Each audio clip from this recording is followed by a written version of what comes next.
Recorded live with little or no editing. It's Defense Up. I'm Run 7. How you doing? Okay, today we're going to be going over Uchiha Grey's defense. This person was very shy about having me go over their defense, and I don't know why. We come across all shapes and sizes of defenses. We just recorded one that was somebody who was away on vacation, and they just put in some of their best, biggest stuff. And then we get other people who understand that defense is the least important thing in the game right now, and so they just put in their trash. Now, Uchiha is doing a great job, in my opinion. I think they've got good ISOs, and I think they're using a lot of stuff well. In fact, they're using a Cree Minion team to great effect. And we'll see all about that as we get into it. We grade on 5 different criteria. It's who you're using, their placement, their power levels, their ISOs, and what kind of mood I'm in. Jump into this one. Team number 1 is an Emerauders build, and we're replacing Sabretooth with Minn-Erva. This is a pretty common thing we see. Now, this isn't a huge team, right? We got a pretty small number here, but that's okay. He's got Strife in between Sinister and Emma, and that's where he should be. I'd put a little bit more into him if you want to make this team more effective. Maybe take him to gear tier 13. Something like that would probably help. Or even just put the ISO 5 fortifier on him. But you've got the ISOs all right. You got healer, skirmisher. We got striker on Emma, which is okay. Emma should be a healer, but she does have some stuff going on her basics. So you can make her a striker if you want. That's not terrible. I think you're probably using Emma elsewhere, and that's why you have her pitched as a striker. And so that's okay. So a minor ding there, but otherwise not bad.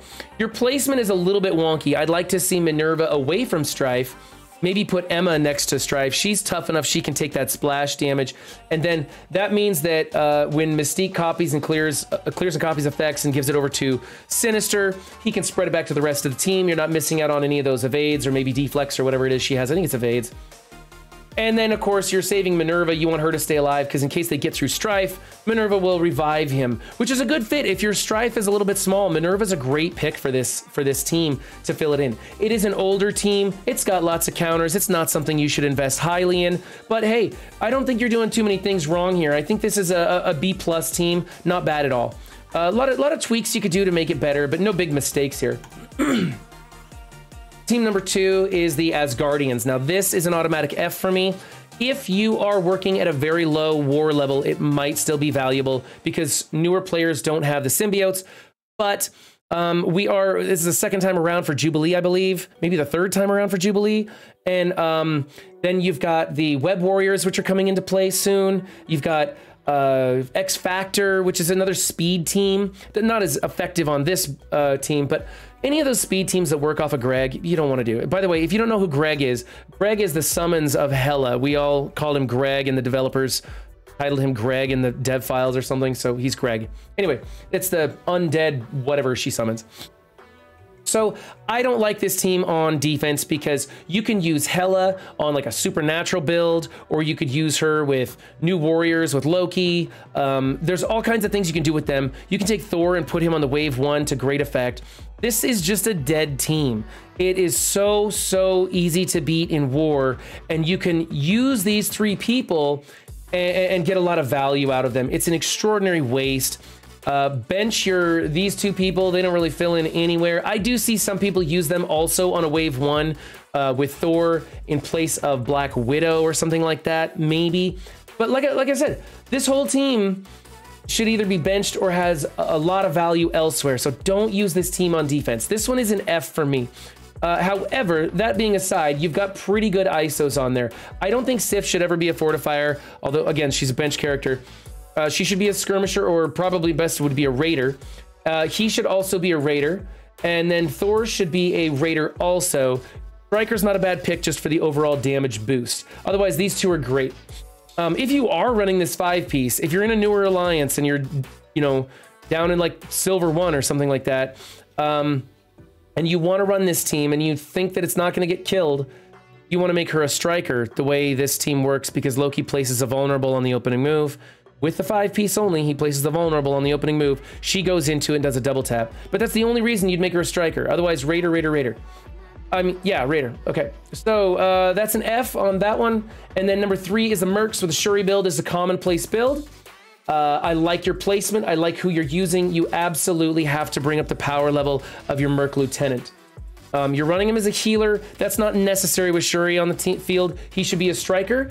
You have Skirmisher on Taskmaster. That's correct. You have Fortifier on Riot Guard. You don't need that. Riot Guard is big enough. He can usually handle the openings without it. He's pretty tough. Make him a striker also. Raider is the native ISO to Killmonger, but you should be making him a striker on this team. So 3 of those minions or mercs need to be changed to striker.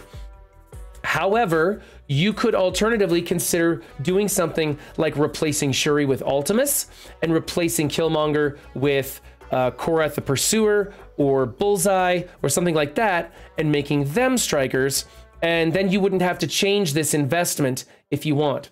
But these 2 minions, man, they got to be strikers on this build for sure. You could leave Merc Lieutenant as a healer, I guess. That is, he does have healing in and he does use it, so that's not too bad. But you got to bring up his power level, man, because X-Force is going to come in here and easily tear this team apart. You don't even need a big X-Force to do it. They can punch way up on a team like this because this is a weak link in the armor.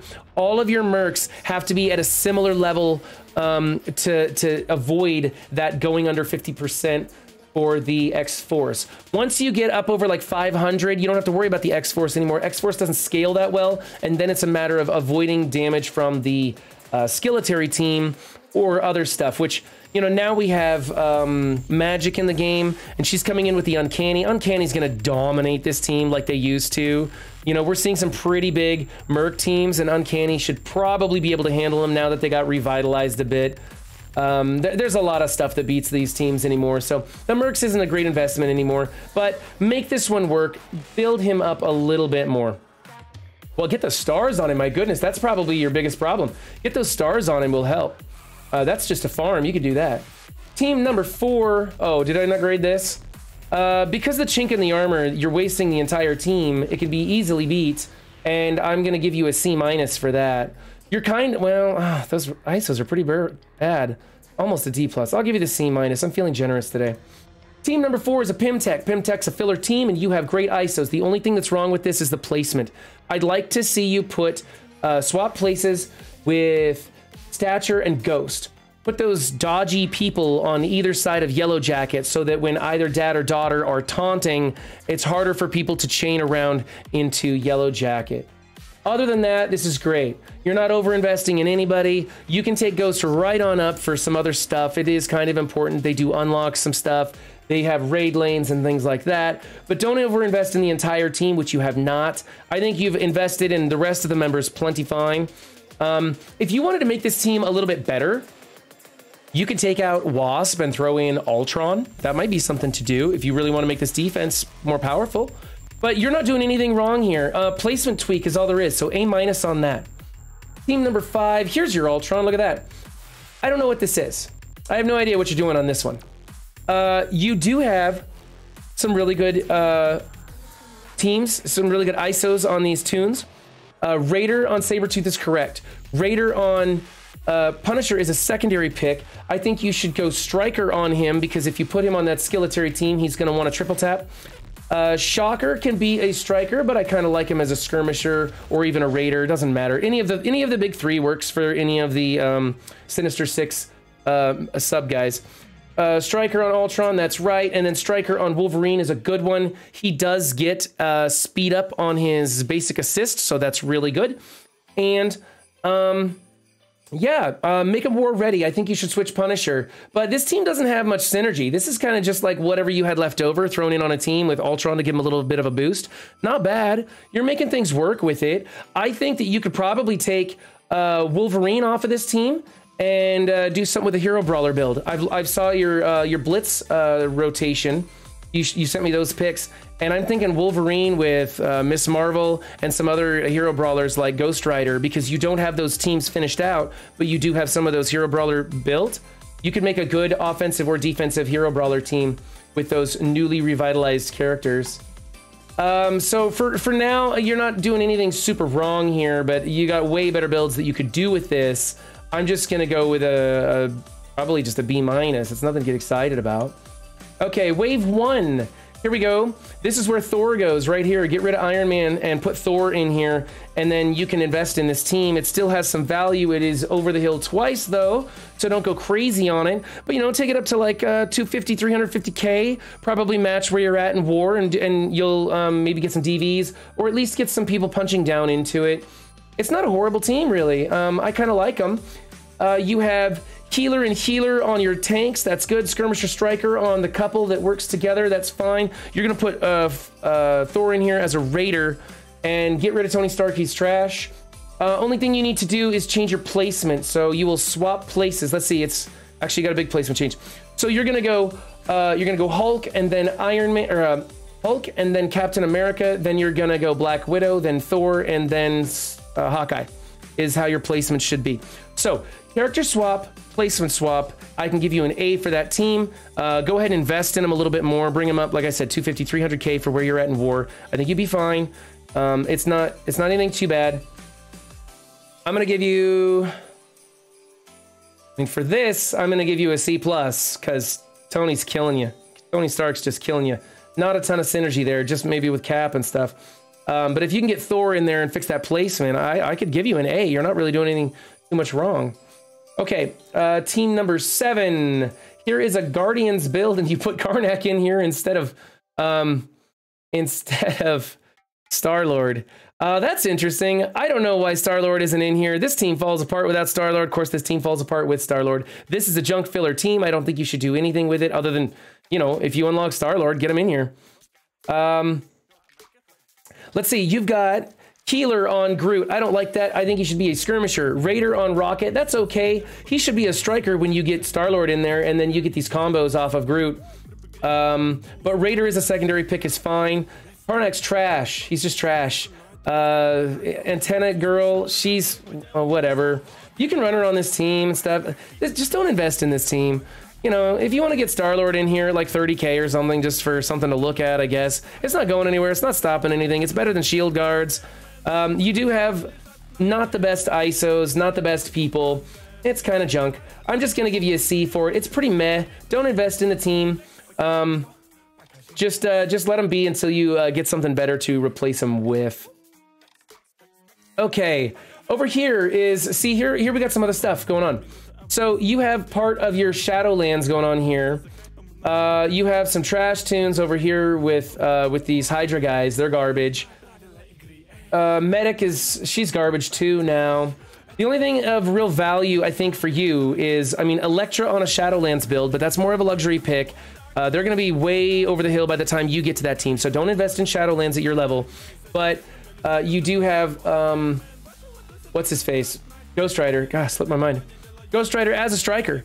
He's ready to go on that Hero Brawler build. Put Ghost Rider in with the Hero Brawlers with Miss Marvel. I've seen the rest of your roster. I don't know where Miss Marvel is, but you've got a Hero Brawler team ready to go. So take those guys and make a Hero Brawler team. Get rid of this, though. This is all trash. You do actually have the proper ISOs on all these people. It's just they have zero synergy here, and it's just a junk filler team. So it's a C. Actually, you know what? I can actually give you a B for this because you're not over investing in anything. You're just throwing stuff in to fill the slot. So it's not really that bad. I mean, it's what you do when you don't have enough teams to fill for defense. You have some big offensive teams, and so that's great.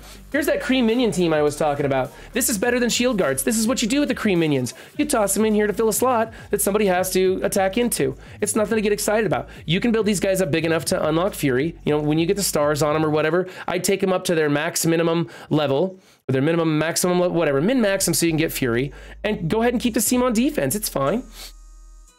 Okay, healer on this guy is correct. Raider on her, that's okay. I like her as a skirmisher. Fortifier on him, I mean, he's so squishy, sure, for right now. But later, whatever. Leave him as a healer, or a fortifier. Leave him as a fortifier, that's fine. Skirmisher over here is pretty good. She does call and assist. You might think about changing her to a striker. And then striker on him is correct. So it's good enough. This is a junk team. Don't even bother changing your ISOs. You know, you're in the ballpark. So whatever. But if you do want to build them up and make something out of this, which I don't recommend because it is one of the worst offensive or defensive teams. Somebody did a poll in stream, huh? Okay. Chat's popping off in here. They're doing crazy things. My mods are figuring out how to play with my chat. I don't even know how to do that stuff. So you know what? I'm gonna give you actually a B for this. You could tweak these ISOs and make them better, but it doesn't matter. This is just a filler, and that's what you do at your level. Don't be ashamed to throw in junk. Okay, team number 10. Here at the very end of your roster, where they belong is the H for H team. This is good. Look what you're doing. This is almost a perfect build. I like Iron Fist as a skirmisher, but Healer is a secondary pick. Fortifier is great on Luke Cage because he dies and revives, and you're gonna get more value out of the Fortifier than you will out of a Healer. So always go Fortifier on Luke Cage, even when I make the mistake and say the opposite in previous videos. Okay, your placement is great. Your ISOs are all war ready, and you've kind of got like a min-max into this team. I think you should build them up to 400K. That kind of forces them to come in with Weapon X or the Infinity Watch. I'm hearing rumors that there's an Eternals build now that comes in and can beat H for H. Haven't checked it out yet, but I'm hearing rumors about that. So I'll look into that and get back to you hopefully in the next video. Okay, so look, I'm gonna give you an A for this one. It's fine, you're on your way there, you know? So go ahead and build this team up a little bit, and this is gonna be the powerful defense at the end that actually matters. All the rest of this stuff, man, all the rest of this, it's just junk filler, so don't be ashamed about it. You're just doing what you can. Your offenses are good, and that's where you need to be putting your power. Of course, we can always make tweaks to our defenses. Of course, we can always improve on the trash that we're putting in here. But that's the whole point of Defense Up, is to show you guys the best of the worst, you know? And I think you're doing great. So this has been Uchiha Gray's Defense Up video. If you like what you saw, hit that like button. Leave a comment if you got other ideas. I do read those. And come find me if you want your video posted. I love doing these things. I have a lot of fun. And you can always watch them live on my Twitch stream Tuesdays and Thursday mornings.